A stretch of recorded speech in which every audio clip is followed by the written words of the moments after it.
Right కవిత మధ్యంతర bail పై వస్తున్న breaking news చూస్తున్నాము. ఈ తీర్పుకు సంబంధించి కోర్టు అయితే రిజర్వ్ చేసింది. తన కుమారుడి పరీక్షల దృష్ట్యా ఈ నెల 16వ తారీఖు వరకు మధ్యంతర బెయిల్ మంజూరు చేయాలని కవిత కోరారు. కొడుకు హైదరాబాద్ లో ఉన్నారని, తండ్రి కోర్టు కేసుల కోసం ఢిల్లీలో ఉన్నారని కవిత తరపు న్యాయవాది వాదించారు. తల్లితో ఉన్న ఆత్మీయత అనుబంధాన్ని ఎవరూ కూడా తీర్చలేరని అన్నారాయన. అయితే పిల్లల పరీక్షలు మానవతా కోణంలో రావన్న ఈడీ తరపు న్యాయవాది వాదించారు.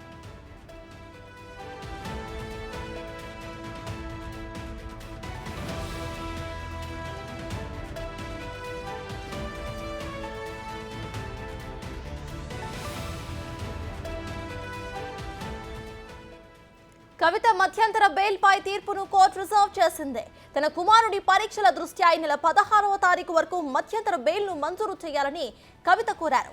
ఇక కొడుకు హైదరాబాద్ లో ఉన్నారని, తండ్రి కోర్టు కేసుల కోసం ఢిల్లీలో ఉన్నారని కవిత తరపు న్యాయవాది వాదించారు. తల్లితో ఉన్న ఆత్మీయత అనుబంధాన్ని ఎవరూ కూడా తీర్చలేరని అన్నారు. అయితే పిల్లల పరీక్షలు మానవతా కోణంలో రావని ఈడీ తరపు న్యాయవాది వాదించారు.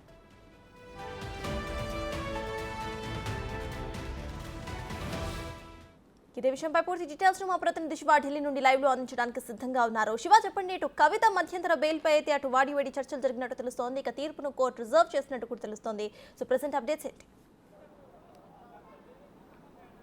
Delhi liquor scam money laundering కేసులో ఆరోపణల నేపథ్యంలో కవితను గత నెల మార్చి 15 హైదరాబాద్లో అరెస్ట్ చేశారు. అరెస్ట్ చేసి రౌజనీ కోర్టులో కవితను హాజరుపరిచిన తర్వాత 10 రోజుల ఈడీ కస్టడీ ఇచ్చారు. కస్టడీ ముగిసిన తర్వాత 15 రోజుల జ్యుడిషియల్ కస్టడీగా అంటే తిహార్ జైలుకు తరలించారు. ప్రజెంట్ కవిత తిహార్ జైల్లో ఉన్నారు. 9వ తేదీ వరకు కూడా కవిత తిహార్ జైల్లో ఉండబోతున్నారు. అయితే ప్రజెంట్ ఈ రోజు మధ్యాహ్నం 3 గంటలకు కవిత మధ్యంతర బెయిల్ పైన వాదనలు ప్రతివాదనలు కొనసాగి ఇటు ఈడీ అలాగే కవిత తరపున అభిషేక్ మను సింఘవి, విక్రమ్ చౌదరి వాదనలు వినిపించారు. వాదనలు వినిపించిన నేపథ్యంలో కవితకు సంబంధించి వారి కుమారుడికి పరీక్షలు ఉన్న నేపథ్యంలో అన్ని తానే చూసుకోవాలి. చిన్న కుమారుడు, వయసు కూడా తక్కువ కాబట్టి తల్లితో ఉన్న అనుబంధం వేరుగా ఉంటుంది.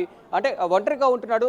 తండ్రి కవిత జైల్లో ఉన్న నేపథ్యంలో కేసుల మీద ఢిల్లీలో ఉండాల్సి వస్తుంది. తనకు సరైన పోషణ కానీ అంటే భరోసా ఇచ్చేవాళ్ళు లేరు, భయంలో ఉన్నారు కవిత చిన్న కుమారుడు అంటూ కూడా అభిషేక్ మను సింఘవి వాదనలు వినిపించారు. వాదనలు వినిపించిన నేపథ్యంలో మధ్యంతర బెయిల్ మంజూరు చేయాలంటూ కూడా కోరారు. అంటే 16వ తేదీ వరకు కూడా కవిత చిన్న కుమారుడికి పరీక్షలు ఉన్నాయి. ఈ నేపథ్యంలో మధ్యంతర బెయిల్ మంజూరు చేయాలనేది ప్రధానంగా అభిషేక్ మను సింఘవి తమ వాదనలు వినిపించారు. ఇక ఇరువురి వాదనలు విన్న తర్వాత ఇటు అభిషేక్ మను సింఘవి కానీ ఈడీ తరపున వాదనలు విన్న తర్వాత మధ్యంతర బెయిల్పై తీర్పునైతే రిజర్వ్ చేశారు. 8వ తేదీన మధ్యంతర బెయిల్పై తీర్పును వెలువరించబోతున్నారు రౌజనీ కోర్టు న్యాయమూర్తి కావేరి బవేజా. ఇక సాధారణ బెయిల్, రెగ్యులర్ బెయిల్పై కూడా వాదనలు 20వ తేదీకి వాయిదా వేశారు. అంటే ఇప్పుడు ఈరోజు 2 పిటిషన్లకు సంబంధించి అంటే మధ్యంతర బెయిల్, సాధారణ రెగ్యులర్ బెయిల్ 2 బెయిల్కి సంబంధించి కూడా వాదనలు ప్రతివాదనలు కొనసాగాయి. ఇక రెగ్యులర్ బెయిల్కి సంబంధించి 20వ తేదీన ఉదయం 10:30 మళ్ళీ వాదనలు కొనసాగబోతున్నాయి. అప్పటి వరకు కూడా రెగ్యులర్ బెయిల్కి సంబంధించి కూడా వాదనలు కొనసాగేందుకు విచారణ అప్పటి వరకు వాయిదా వేశారు. ఇక ఈడీ తరపున కూడా సుదీర్ఘంగా వాదనలు కొనసాగాయి. అంటే మధ్యాహ్నం 3 గంటలకు ప్రారంభమైన వాదనలు, ఇరువురికి వాదనలు ప్రతివాదనల మధ్య కవితకు బెయిల్ ఇవ్వాలని, అభిషేక్ మను సింఘవి బెయిల్ ఇవ్వకూడదంటూ ఈడీ తరపున వాదనలు వినిపించారు. అంటే కవిత 100 కోట్ల రూపాయలు ముడుపులు చేతులు మారడం కీలకంగా వ్యవహరించారు కాబట్టి కవితకు బెయిల్ మంజూరు చేయడం ద్వారా కవిత మాజీ ఎంపీ, ప్రజెంట్ ఎమ్మెల్సీగా ఉన్నారు, ప్రజాప్రతినిధిగా ఉన్నారు. అంటే పలుకుబడి ఎక్కువ, సమాజంలో పలుకుబడి ఉన్న వ్యక్తి కవిత కాబట్టి సాక్షులను ప్రభావితం చేసే అవకాశం ఉంటుంది, సాక్ష్యాలను తారుమారు చేసే అవకాశం ఉంటుంది. కాబట్టి కవితకు బెయిల్ మంజూరు చేయొద్దు, మధ్యంతర బెయిల్ అనేది ఈడీ తమ వాదనలు వినిపించారు. వాదనలు వినిపించిన నేపథ్యంలో ఇక ఇద్దరికి తరపున కూడా వాదనలు ప్రతివాదనలు విన్న తర్వాత ఇంతకుముందు చెప్పినట్లు ప్రధానంగా తీర్పునైతే మధ్యంతర బెయిల్కు సంబంధించి తీర్పునైతే రిజర్వ్ చేశారు. 8వ తేదీన దీనిపై తీర్పును వెలువరించే అవకాశం అయితే కనిపిస్తుంది. ఒకవేళ 8వ తేదీన బెయిల్ పిటిషన్ సంబంధించి మధ్యంతర బెయిల్ మంజూరు చేస్తే కనుక 9వ తేదీన కవితకు తిహార్ జైలు నుంచి విడుదలయ్యే అవకాశం కనిపిస్తుంది. ఒకవేళ బెయిల్ తిరస్కరించిన నేపథ్యంలో 9వ తేదీతో జ్యుడిషియల్ కస్టడీ ముగియనుండడంతో 9వ తేదీన మళ్ళా రౌజనీ కోర్టుకు కవితను తిహార్ జైలు నుంచి తీసుకొచ్చే అవకాశం అయితే ప్రధానంగా కనిపిస్తుంది. అంటే అవినీతి కార్యకలాపాల్లో ఉన్న మహిళకు బెయిల్ ఇవ్వకూడదు అనేది ప్రధానంగా ఈడీ తమ వాదనలు వినిపించింది. మరోవైపు ఫోన్ డేటాను ఏదైతే గతంలో కవితను మార్చి 16వ తేదీన గత సంవత్సరం 2023 మార్చి 16న విచారించిన సందర్భంలో నోటీసులు జారీ చేసిన నేపథ్యంలో 3 రోజుల పాటు సుదీర్ఘంగా 30 గంటల పాటు విచారించిన సందర్భంలో కవిత దగ్గర ఉన్న ఫోన్లను సబ్మిట్ చేశారు. కానీ దాంట్లో 4 ఫోన్లను కంప్లీట్గా డేటా మొత్తం కూడా వాష్ చేశారు. అసలు లేదు, దాంట్లో డేటా లేకుండా కూడా ఫోన్లను ధ్వంసం చేశారనేది ఈడీ వాదనలు వినిపించింది. మొత్తం ఫోన్ డేటా మొత్తం కూడా డిలీట్ చేశారు. అయితే ఈ ఈడీ విచారణలో ఎప్పుడైతే 15వ తేదీ గత నెల 15వ తేదీన విచారణకు పిలిచారు, విచారించిన తర్వాత 10 రోజుల ఈడీ కస్టడీ తీసుకున్నారు. ఈ 15 రోజుల ఈడీ కస్టడీలో కూడా ఎటువంటి సమాచారం, సరైన సమాచారం కానీ మేము అడిగిన ప్రశ్నలకు సమాధానం ఇవ్వలేదు, అంటే పొంతలు లేని సమాధానాలు చెప్తున్నారనేది ఈడీ తరపున న్యాయవాదులు వాదనలు వినిపించారు. మొత్తం 10 ఫోన్లు కవిత ఇచ్చారు, కానీ అవి అన్ని కూడా ఫార్మాట్ చేసే ఉన్నాయి. దాంట్లో మాకు ఎటువంటి సాక్ష్యాలు లభించలేదు. కాబట్టి మరింత విచారణ చేయాల్సి ఉంటుంది. కాబట్టి ప్రజెంట్ తిహార్ జైల్లో ఉన్నారు. మాకు అవసరమైనప్పుడు మళ్ళీ విచారణ చేపడతాం. ఒకవేళ కవిత బయటకు వెళ్తే సాక్ష్యాలను ధ్వంసం చేసి సాక్షులను ప్రభావితం చేసే అవకాశం ఉంటుంది. కాబట్టి ఆ కవితను ఇంకా విచారించాలంటూ కూడా ఈడీ తరపున న్యాయవాదులు వాదనలు వినిపించారు.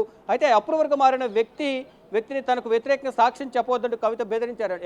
ఎవరైతే అప్రూవర్గా మారారో ఆ వ్యక్తిని సాక్ష్యం చెప్పొద్దంటూ కూడా కవిత బెదిరించారంటూ కూడా మా దగ్గర ఆధారాలు ఉన్నాయంటూ ఈడీ వాదన వినిపించింది. కవితకు వ్యతిరేకంగా సేకరించిన ఆధారాలు జడ్జికి ఈడీ తరఫున సమర్పించారు. అంటే కొన్ని అంటే సెన్సిటివ్ పాయింట్స్ ఉన్నాయంటూ, అంటే వాదనలు వినిపించకుండా ఒక ప్రత్యేక ఫైల్, పింక్ కలర్లో ఉన్న ఫైల్ను జడ్జి కావేరి బవేజకు, అంటే దాంట్లో ఏముంది అనేది కూడా సెన్సిటివ్ డీటెయిల్స్ ఉన్నాయి, దీంట్లో బయటికి వెల్లడించకూడదంటూ కూడా ఫైల్ను మాత్రం ఈ ED enquiry officer Bhanupriya Meena, కవితని ఎవరైతే హైదరాబాద్లో అదుపులోకి తీసుకున్నారో ఇన్వెస్టిగేషన్ ఆఫీసర్ భానుప్రియ మీనా ఆ ఫైల్ను తీసుకెళ్లి న్యాయమూర్తి కూడా చూపించిన పరిస్థితి కనిపిస్తుంది. దానిలో కొన్ని సెన్సిటివ్ మ్యాటర్స్ ఉన్నాయి కాబట్టి ఇది బయటకు వెలువరించలేము, బయటకు చెప్పలేమంటూ కూడా ఆ ఫైల్ను సీక్రెట్గా ఓన్లీ కావేరి బవేజ్కి మాత్రమే చూపించిన పరిస్థితి కనిపిస్తుంది.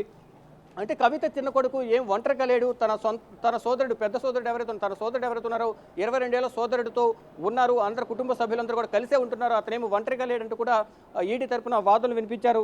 అయితే కవితను, ఆమె ముగ్గురు సిస్టర్స్, అంటే గతంలో కూడా కవితకు సంబంధించి ఇటు ఈడీ కస్టడీలో ఉన్న కవితను కానీ మరోవైపు రౌజని కోర్టుకు తీసుకొచ్చిన సందర్భంలో ఈడీ కస్టడీ ముగిసిన నేపథ్యంలో తనకు ఎవరైతే సిస్టర్స్ ఉన్నారో కజిన్ సిస్టర్స్ ముగ్గురు కూడా కవితను కలిసిన నేపథ్యంలో వారు కూడా కుటుంబ సభ్యులంతా కూడా ములాఖాత్ అవుతున్నారు. అంటే ప్రతి సందర్భంలో కలుస్తున్నారు. ఇటు ఈడీ కస్టడీలో 10 రోజుల్లో కూడా వారి కుమారులు ఇద్దరు, భర్త అనిల్తో అలాగే న్యాయవాదితో కలిసి డైలీ ములాఖాత్ అవుతూ వస్తున్నారు. కానీ ఇప్పుడు ఒంటరిగా ఉన్నారు.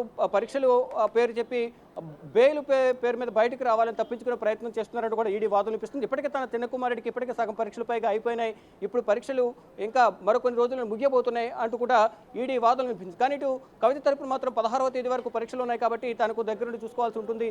తల్లి ఆధ్వర్యంలో పెరిగే పిల్లలకు, అంటే మన కుటుంబాలకు, అంటే కొన్ని ఉదాహరణలు ఇటు కవిత తరపున న్యాయవాది అభిషేక్ మను సింగ్ కొన్ని వాదనలు వినిపించారు. అంటే తల్లి పాత్ర అనేది పిల్లల పెంపకంలో తల్లి పాత్ర చాలా కీలకంగా ఉంటుంది. అంటే కొడుకేమో హైదరాబాద్లో ఉన్నాడు, తల్లి జైల్లో ఉంది, తండ్రి మాత్రం ఢిల్లీలోనే జైలుకు సంబంధించి కేసులకు సంబంధించి ఢిల్లీలో తిరుగుతున్నారు. తన చిన్న కుమారుడు భయంలో ఉన్నారు, ఆందోళన వ్యక్తం చేస్తున్నారు, పరీక్షలు సరిగా రాయలేకపోతున్నారు, ప్రిపేర్ కాలేకపోతున్నారు. కాబట్టి తనకు బెయిల్ మంజూరు చేయడం ద్వారా మధ్యంతర బెయిల్, అది కూడా ఏప్రిల్ 16 వరకు, తనకు కుమారుడికి పరీక్షలు ఏవైతే ఉన్నాయో ఏప్రిల్ 16 వరకు బెయిల్ మంజూరు చేయడం ద్వారా తన పర్యవేక్షణలో పరీక్షలకు ప్రిపేర్ అవుతారు. కాబట్టి బెయిల్ మంజూరు చేయాలంటే అభిషేక్ మను సింగ్ కవిత తరపున వాదనలు వినిపించారు.